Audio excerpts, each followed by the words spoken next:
Okay, so in this lecture we will discuss briefly the basic concept of laser and the threshold condition for laser action.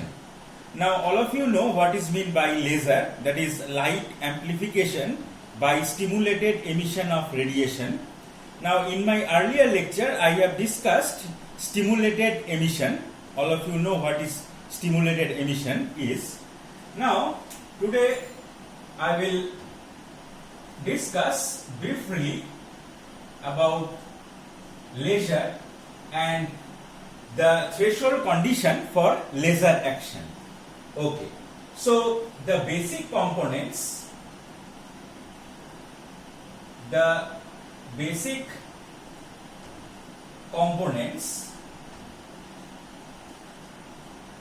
of a laser source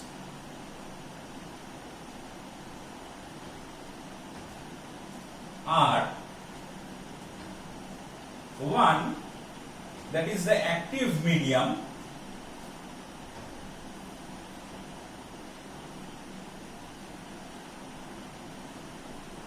two,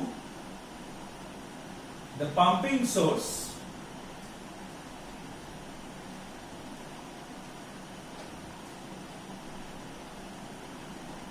three, the optical resonator.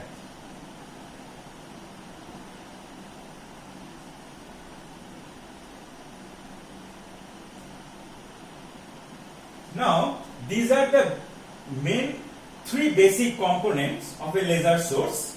Now, what is an active medium? An active medium is nothing but it is made up of atoms or molecules or ions, and the atoms or molecules or ions, they are excited to their higher state. From there they undergo stimulated emission and we get the laser light. Now, to excite the atoms or ions in the active medium, energy is needed, and that energy is provided by this pumping source. So pumping source provide the energy to the atoms or molecules or ions in the active medium and excite them to the upper state so that we get stimulated emission. Now, pumping source, there may be various kind of pumping sources. There may be optical pumping, chemical pumping, then collision of the atoms, collision with the atoms. There are several kind of pumping sources. Now, third is the optical resonator. Now, optical resonator is actually two mirrors kept face to face, and in between the two mirrors the active medium is placed. Okay, so a schematic diagram of the three components is like this.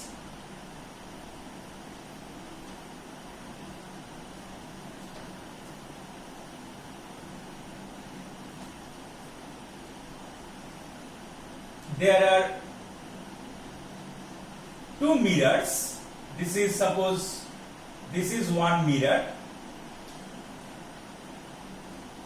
and here I have another mirror.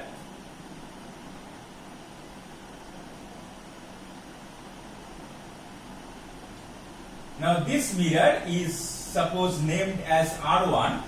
This mirror is partly reflecting and partly transparent. So this is partly transparent.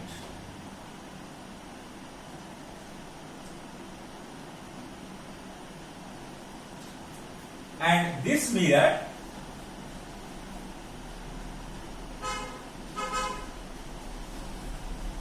this is suppose R2, this is totally reflecting.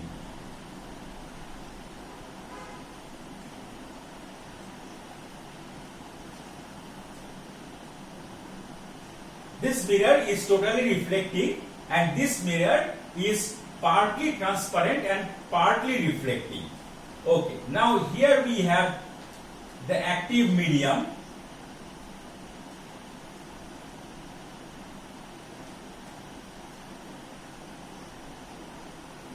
This is the active medium.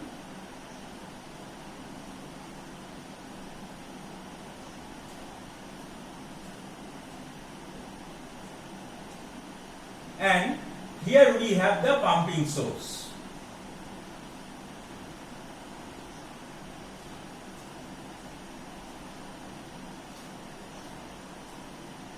This is pumping source.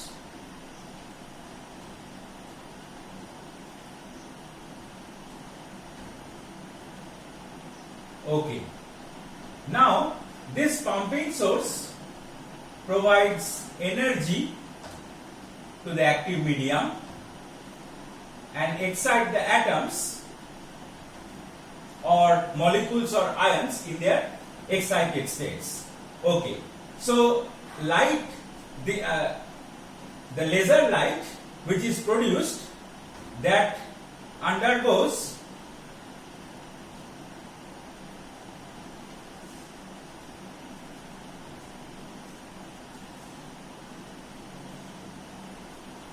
reflection and transmission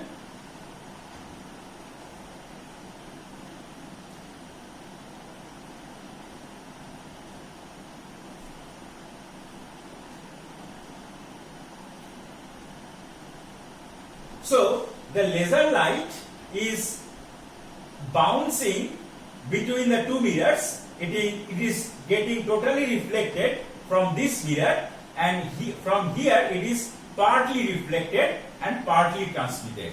So we get the laser output from this mirror R1. So this is the laser output.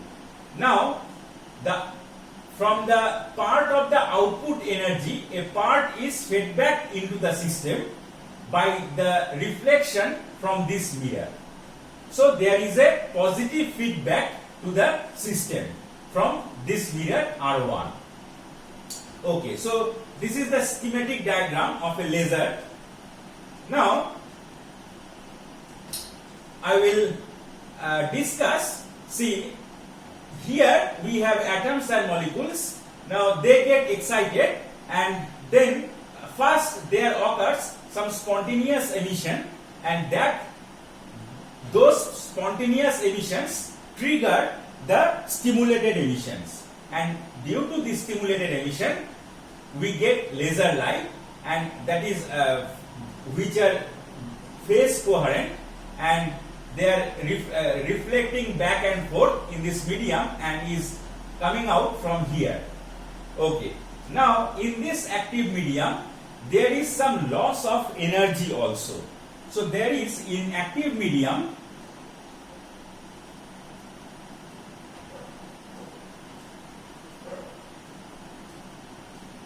there is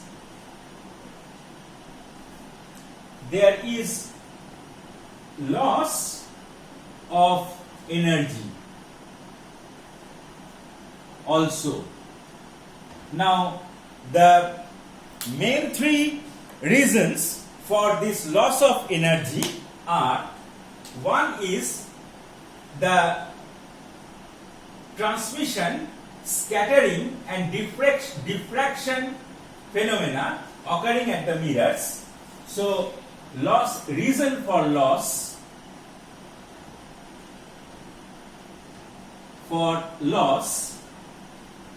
of energy.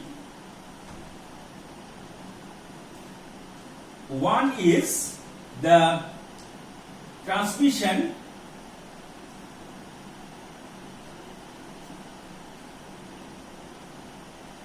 then scattering and diffraction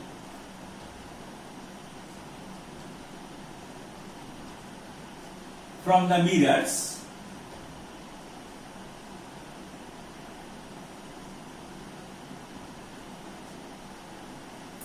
This is one reason. Another reason is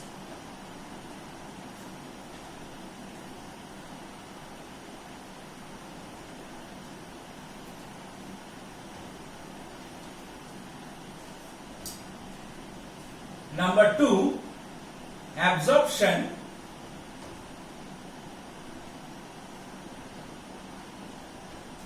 in the active medium,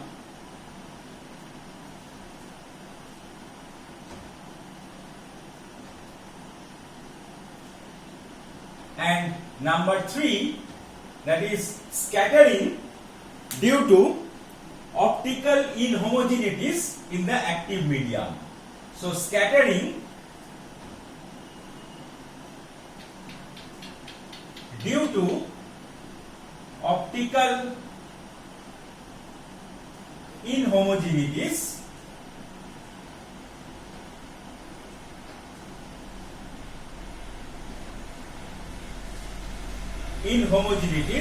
in the active medium. So these are the main 3 reasons for loss of energy in the active medium. Okay, now all these factors can be included into a single term.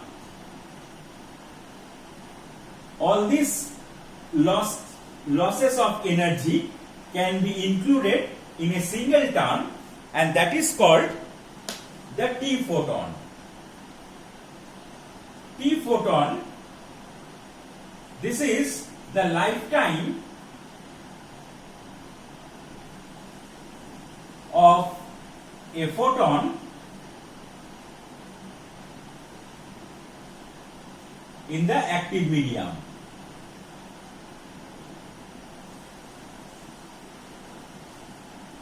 So this is T photon is the lifetime of a photon in the active medium. So 1 divided by T photon is the measure of the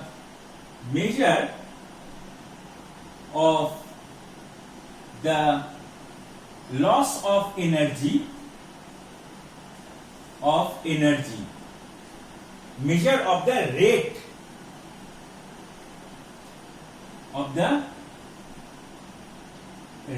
of loss of energy. So this is 1 divided by T photon. Okay, now we will go to the threshold condition which is needed for laser action. Okay, so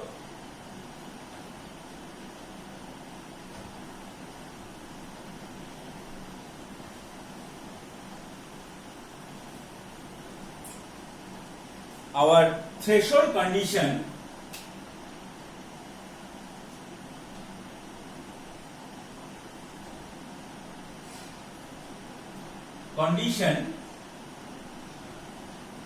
for laser action.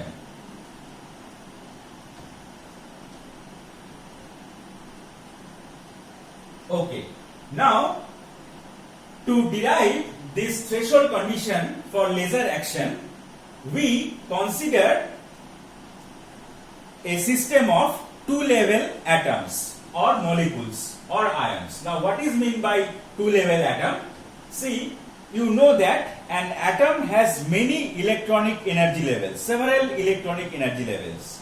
But when such atom is interacting with a monochromatic electromagnetic field, see, suppose I have an atom, it has several electronic energy levels.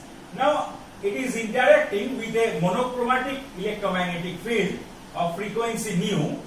So the energy of a photon in this radiation is E equal to h nu. So this photon will excite this atom from one energy level to the upper energy level, such that the energy difference between those two levels is h nu. So the transition of the atom will take place from those two energy levels such that E2 minus E1 is equal to h nu. So transition of the atom will take place only among these two levels. So we mainly concentrate on these two levels, and so we call such an atom as a 2-level atom. So we consider that in our active medium we have such 2-level atoms. Okay. Now, so E2 is the upper energy level, E1 is the lower energy level. Now we assume that N2 is the number of atoms per unit volume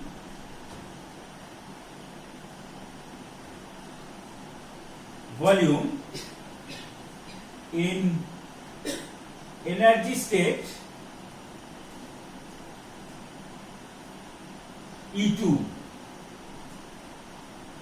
Similarly, N1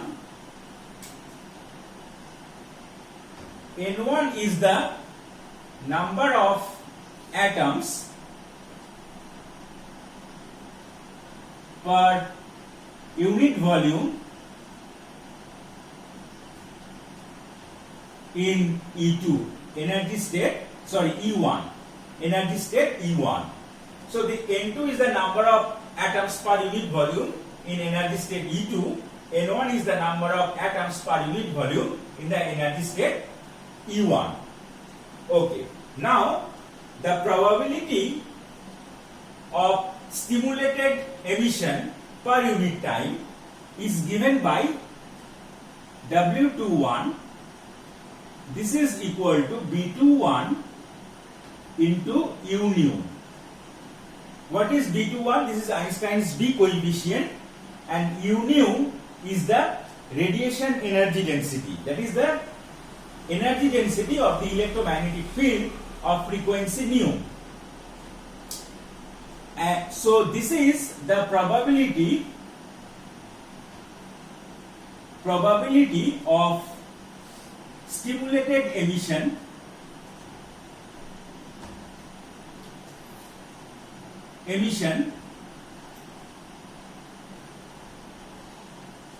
per unit time.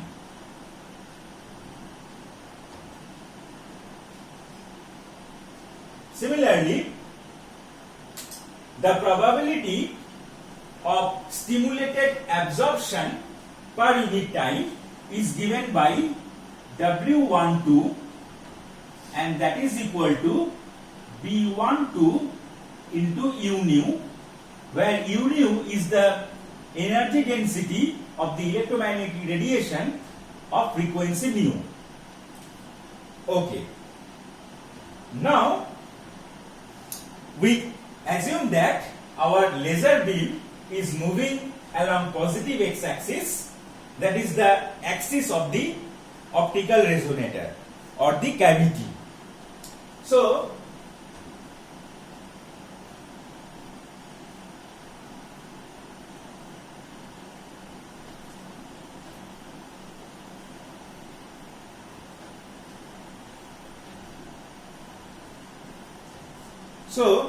we assume that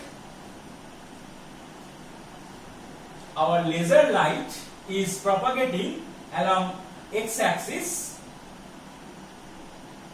This is the axis of the cavity, and we are taking a slab of the cavity or the active medium of, this is suppose X, and this is x plus dx. Okay. So width, we are considering a slab of the active medium. Okay. Now width of this slab is dx, and area of cross section, see this is a slab,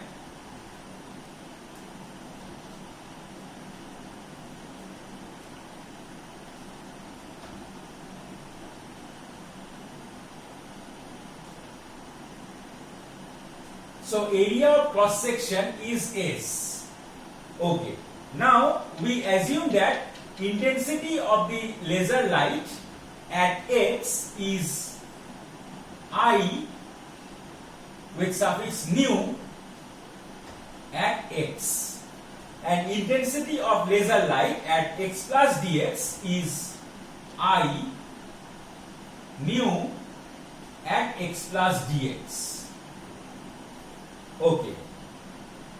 So Now, due to the stimulated emission, the rate of increase of energy in this slab, I will write down. Now, what is the volume of the slab? The volume of the slab is S dx. V is equal to S into dx. This is the volume of the slab.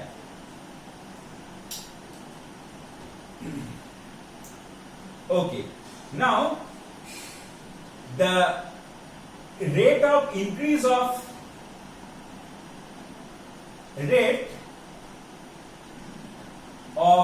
increase of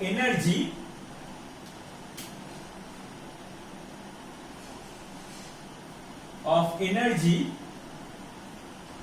inside the slab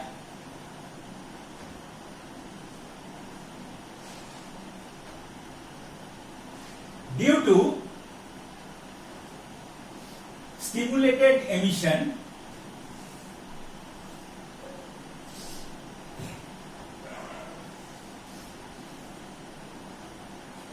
is B21,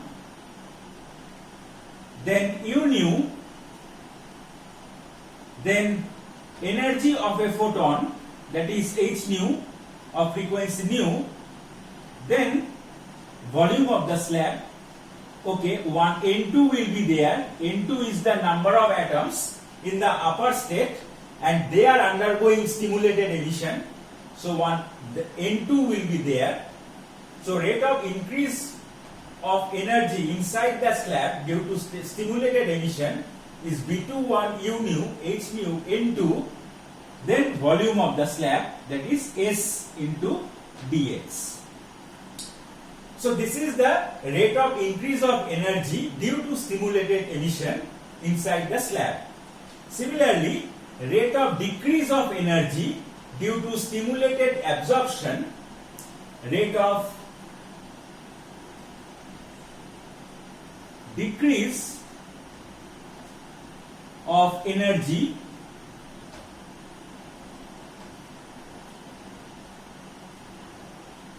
inside the slab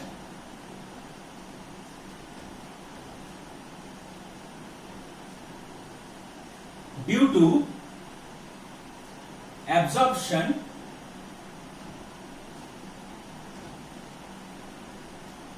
is